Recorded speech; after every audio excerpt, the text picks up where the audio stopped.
जिले की हलचल। आकाशवाणी लखनऊ से प्रस्तुत है जिले की हलचल। आज सुनिए अमरोहा और फिरोजाबाद जिलों की हलचल। पहले सुनते हैं अमरोहा जिले की हलचल। आलेख और स्वर है मरगूब हुसैन का। अमरोहा में 26 नवंबर को संविधान दिवस धूमधाम से मनाया गया। इस मौके पर कलेक्ट्रेट सभागार में आयोजित मुख्य समारोह में मुख्य अतिथि वन पर्यावरण राज्य मंत्री एवं जिले के प्रभारी मंत्री केपी मलिक उपस्थित रहे। इस मौके पर प्रभारी मंत्री ने सर्वप्रथम संविधान निर्माता बाबा भीमराव अंबेडकर एवं भारत माता के चित्र पर पुष्प अर्पित किए। इसके बाद संविधान की प्रस्तावना का वाचन किया गया। लखनऊ में आयोजित मुख्यमंत्री के कार्यक्रम का सीधा प्रसारण देखा और सुना गया। अपने संबोधन में प्रभारी मंत्री केपी मलिक ने कहा कि संविधान हमारे देश की आत्मा है। संविधान में जहां हमें अनेक अधिकार दिए गए हैं, वहीं उसमें हमारे कर्तव्य भी निहित हैं। हम सभी को इनका ध्यान रखना चाहिए। इस मौके पर छात्राओं ने सांस्कृतिक कार्यक्रम पेश किए। इसके साथ ही स्कूली बच्चों द्वारा संविधान के बारे में विस्तार पूर्वक रोचक ढंग से जानकारी दी गई। संविधान से संबंधित पूर्व में आयोजित प्रतियोगिताओं के विजेता बच्चों को पुरस्कृत किया गया। इसके साथ ही प्रभारी मंत्री द्वारा बेटी बचाओ बेटी पढ़ाओ योजना के अंतर्गत नवजात बालिकाओं की माताओं को किट दी गयी। सफाई कर्मियों को सम्मानित किया गया और लाभार्थियों को इलेक्ट्रिक चाक वितरित किए गए। इस मौके पर अपने संबोधन में प्रभारी मंत्री केपी मलिक ने कहा, 26 जनवरी को तो धूमधाम से मनाने का काम किया, पर 26 नवंबर के बारे में हर किसी को पता नहीं था। इसकी जानकारी के लिए, प्रचार प्रसार के लिए और इसकी महत्ता को जानने के लिए आज बच्चों ने विस्तार से बताया, संविधान के संबंध में विस्तार से बताया। मैं उनकी प्रशंसा करता हूं। अभी हमने आदरणीय मुख्यमंत्री जी को सुना, डीएम साहिबा के साथ साथ अन्य वक्ताओं को भी सुना। उन्होंने भी एक एक बिंदु को विस्तार से बताने का काम किया। अभी मैं बच्चों को सुन रहा था, बहुत सारी बिंदु ऐसे थे जिनकी जानकारी मुझे भी नहीं थी, आपको भी नहीं होगी, वो भी इन्होंने बताने का काम किया। अंतर्राष्ट्रीय दिव्यांगजन दिवस पर 3 दिसंबर को अमरोहा में दिव्यांग बच्चों के प्रोत्साहन के लिए अनेक कार्यक्रम आयोजित किए गए। इस मौके पर बेसिक शिक्षा विभाग द्वारा जीआईसी मिनी स्टेडियम में दिव्यांग बच्चों के लिए अनेक प्रतियोगिताएं एवं सांस्कृतिक कार्यक्रम आयोजित किए गए। इसमें दिव्यांग बच्चों ने बढ़ चढ़कर प्रतिभाग किया। श्रवण बाधित छात्र छात्राओं की 100 मीटर एवं 200 मीटर दौड़ आयोजित की गई, जबकि दृष्टि बाधित छात्र छात्राओं की छूकर पहचानो प्रतियोगिता आयोजित की गई। प्रतियोगिता में प्रथम 3 स्थान प्राप्त करने वाले बच्चों को पुरस्कृत किया गया। इसके साथ ही प्रतियोगिता में प्रतिभाग करने वाले समस्त बच्चों को पुरस्कार स्वरूप शिक्षण अधिगम सामग्री वितरित की गई। प्रारंभ में दिव्यांग बच्चों ने सांस्कृतिक कार्यक्रम पेश किए। विजेता बच्चों को जिला बेसिक शिक्षा अधिकारी डॉक्टर मोनिका ने पुरस्कार वितरित किए। वंचित समाज के उत्थान के लिए समर्पित रहे महान समाज सुधारक महात्मा ज्योतिबा फूले की 134वीं पुण्यतिथि पर 28 नवंबर को अमरोहा में उन्हें भावभीनी श्रद्धांजलि अर्पित की गई। इस मौके पर कलेक्ट्रेट परिसर स्थित उनकी प्रतिमा पर माल्यार्पण किया गया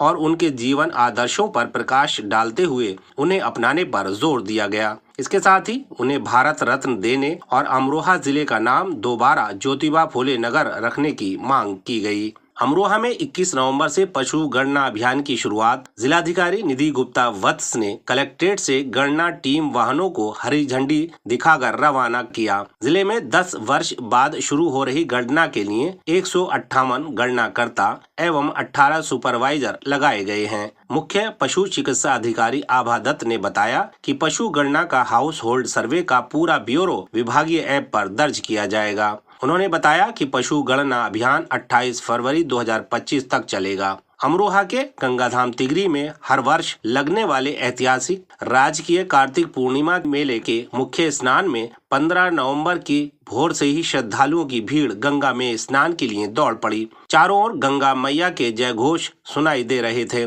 लाखों लोगों ने हर हर गंगे के जयकारों के साथ आस्था की डुबकी लगाई। श्रद्धालुओं ने गंगा में पवित्र स्नान कर दान पुण्य किया। तिगरी में स्नान करने के उपरांत उड़द की दाल की खिचड़ी का भोग लगाया और प्रसाद के रूप में ग्रहण किया। गंगा में स्नान के बाद श्रद्धालुओं ने मेले का आनंद लिया। इस बार गंगा धाम तिगरी में जिला प्रशासन द्वारा 30 लाख से अधिक श्रद्धालुओं के स्नान करने का अनुमान जताया गया। कार्तिक पूर्णिमा की पूर्व संध्या पर लाखों लोगों ने अपने पूर्वजों की आत्मा की शांति के लिए गंगा में दीपदान किया और पूजा अर्चना की। अमरोहा जिले की हलचल के बाद आइए सुनते हैं फिरोजाबाद जिले की हलचल। आलेख और स्वर है लियाकत अली का।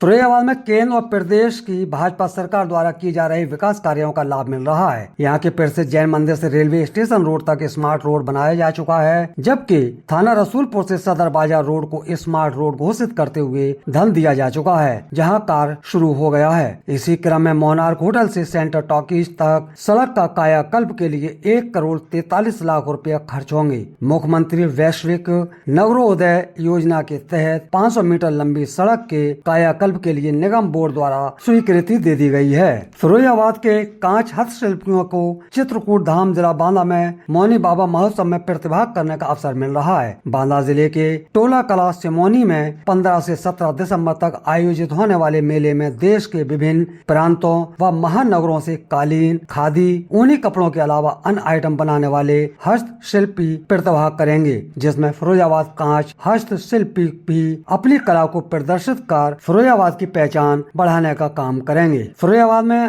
अंतर्राष्ट्रीय न्यायिक मानवाधिकार के तत्वाधान में बांग्लादेश में अल्पसंख्यकों पर हो रहे अत्याचार के विरोध में विशाल सभा का आयोजन किया गया, जिसमें सभी धर्मों के संतों ने प्रतिभाग किया और राष्ट्रपति को संबोधित ज्ञापन नगर मजिस्ट्रेट को सौंपा। फिरोजाबाद में राज्य महिला आयोग की अध्यक्ष बबीता चौहान ने जिला अस्पताल का औचक निरीक्षण किया और महिलाओं से मिलने वाले उपचार के बारे में जानकारी हासिल की। उन्होंने अस्पताल के कुछ कक्षों में डॉक्टरों के नहीं मिलने पर नाराजगी जाहिर करते हुए आवश्यक निर्देश दिए।